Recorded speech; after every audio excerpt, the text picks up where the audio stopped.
El Gobierno de Navarra estima una fuerte caída en la recaudación prevista para este año. Resulta un impacto negativo sobre la recaudación de 818,8 millones de euros respecto a los ingresos tributarios previstos en los presupuestos generales de Navarra para 2020, lo que representa una previsión, como digo, previsión de caída del 20,2% en términos globales.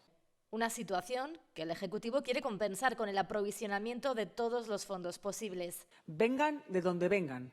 Vengan del Gobierno de España, del Estado, vengan de la Unión Europea. Sáiz ha anunciado que el Consejo Económico y Social se reunirá el 27 de mayo. Navarra, sin duda, va a pelear duro por tener un colchón de seguridad que le permita hacer frente con solvencia a las muchísimas medidas tomadas desde el inicio de la crisis y que vamos a seguir tomando. La estimación de gasto para esta crisis del coronavirus en Navarra es de 164 millones, de los que 66 ya están comprometidos.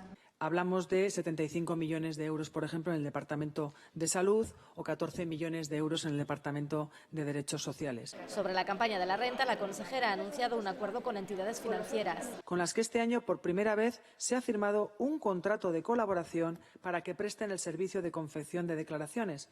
Servicio que Hacienda espera que puedan empezar en próximas semanas, en próximas fechas y de forma adaptada a la situación epidemiológica. Hasta el momento se han presentado ya más de 21.000 declaraciones. El Ejecutivo recuerda que hay tiempo hasta julio.